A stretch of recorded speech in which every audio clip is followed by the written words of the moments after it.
We want to take you to the White House where President Trump is speaking after signing new executive orders. To take advantage of the United States, and they've done that.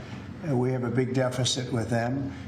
They sell millions and millions of cars, as you know, Mercedes and BMW and Volkswagen and many others. And we were restricted from, essentially restricted from selling cars into the European Union, which is not nice. And I just said it's time that we play the game the way I know how to play the game. You know, they've taken advantage of other people representing this country, and they're not going to do that any longer. Yeah. Mr. President, you are a deal maker, deal breaker. What are you hoping to achieve with a 50% tariffs on the? Well, I think this is there is no tariff, because what they'll do is they'll send their companies into the U.S. and build their plant. You know, we have. I guess over $12 trillion practically committed. You look at other presidents; they haven't had $1 trillion for a year, for 2 years, for 3 years. We have numbers. Nobody's ever seen numbers like we have. And if they build their plant here, then they have no tariff at all. Are you looking for a deal in 9 days? Will you be able to do that, sir?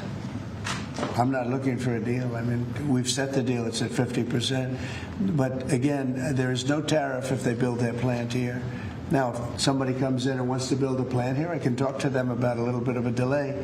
But, you know, while they're building their plant, which is something I think that would be appropriate, maybe we'll determine that. Is there anything they can do, sir? Is there anything the EU can do? I don't know. We're going to see what happens. But right now it's going on June 1st.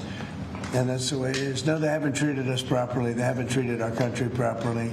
They banded together to take advantage of us. And the people behind me know, because they had some of that with their industry. But generally, you know, we signed a great deal with United Kingdom. We have numerous other deals that are ready to be signed. We've signed a deal with China.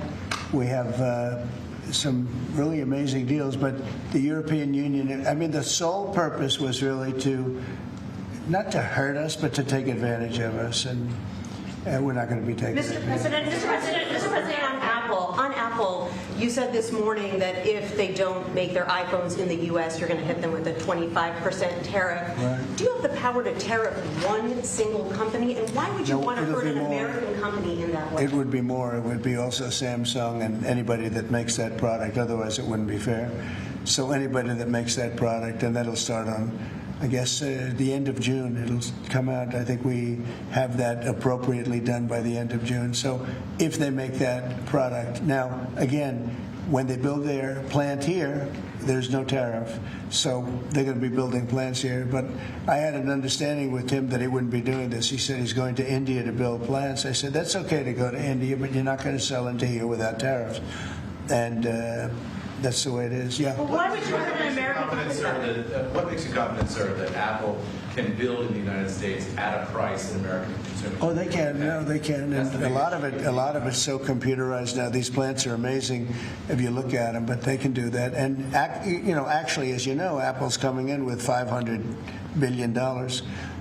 So are the chip companies. We have all of the chip companies coming in. The biggest, $500 billion, $200 billion, $250 billion they're spending. But we're talking about the iPhone now. And, you know, the iPhone, if they're going to sell it in America, I want it to be built in the United States. They're able to do that. When you say that Walmart should eat the cost of the tariffs, is that an acknowledgement that it is U.S. companies that bear the brunt of tariffs, not foreign countries? Sometimes the country will eat it. Sometimes Walmart will eat it. And sometimes there'll be something to pay, something extra. I've always been a fan, and I've always believed. And if you look, take a look at what I did 4 years ago. We had the greatest economy, and we had no inflation. Remember that. We had no inflation, and yet we had hundreds of billions of dollars of tariffs that I put on China, yet we had no inflation. We had no big cost differential. Oftentimes, and I don't like it when a department store, because they'll do a lot of business, but you know they announce record profits and everything else. They have to take out some of their profits. They'll make a little bit less money. But I don't want the consumer to pay. But why impose tariffs that you know are hurting American businesses? They're not hurting. They're helping, because they're creating jobs in America. We're creating tremendous amounts of jobs in America like you've never seen. We're having investment in America. We're not getting ripped off by every country country in the world. We've been ripped off by every country in the world. They're making their product, they sell it. They don't give our people the jobs. They make them with other countries' jobs. And we will have something that nobody will ever see again, I think. I think we have a potential to do numbers that we never envisioned in the wildest year. Look at what's happening. 10 to 12 trillion dollars in literally a couple of months. It's nothing like that's ever happened. It's we're doing a very special thing. We want, if they're going to sell it here, generally speaking, not for all products. There's some products we don't want to make.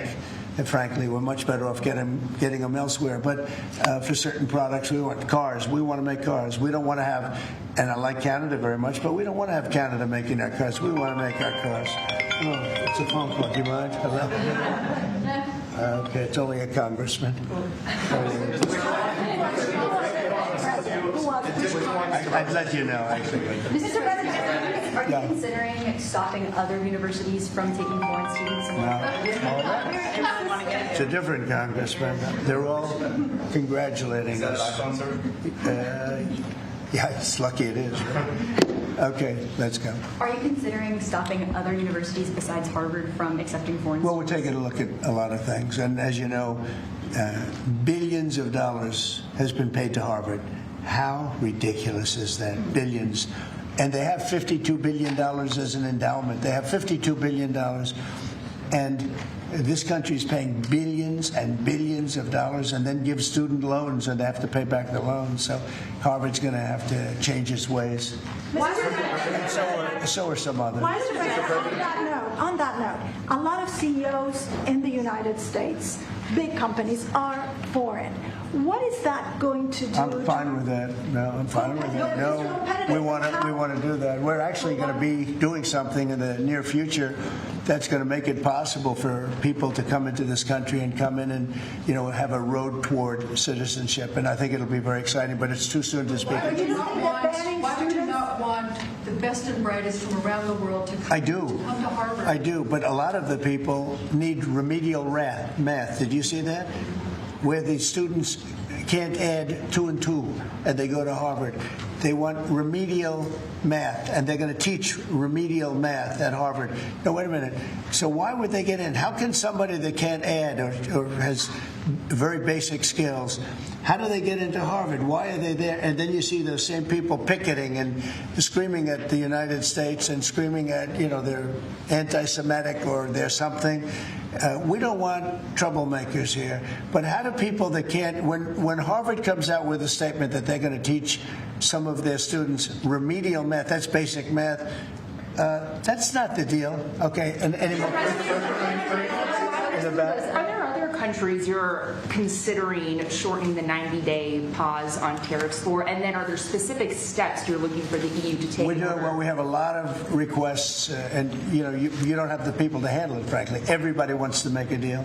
I'm sure now the European Union wants to make a deal very badly, but they don't do it right. They don't go about it right. The other thing they do is they sue our companies all the time. They have suits where they're judges. I don't know if they're appointed by them, but they're definitely Europe-centric, and we're not going to stand for it. They won a $17 billion lawsuit for Apple, and I read that case, and that's not a case that should have been won. They're suing other of our companies. They use this as a weapon, but they use it really to raise funds for what they do. It's almost like a fundraising mechanism. So we add that to the fact that they do the non-monetary tariffs and lots of other trading, you would call them trading barriers. They don't take our cars. They don't take our agriculture. They don't take anything, but we take their cars by the millions. And therefore, they have the jobs, they get the money, and we get closed plants. It's not going to happen that way anymore. Thank you very much, everybody. Thank you. We've been watching President Trump speak. He has been talking about tariffs and saying essentially if companies build their plants here, they won't face any tariffs. A reporter asked him, are you looking for a deal in 9 days? Because the president is saying that starting June 1st, he is going to implement 50% straight tariffs on the EU. And the president said he's not looking for a deal. Another reporter asked, is there anything the EU can do? And he said, we'll see what happens. But he said they haven't treated our country properly.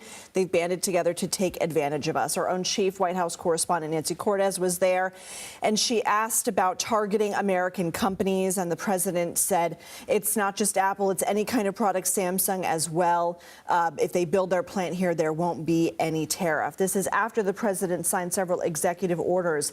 This is related to growing nuclear energy, as well as what they call restoring gold standard science and rebuilding the American people's trust in the national science enterprise.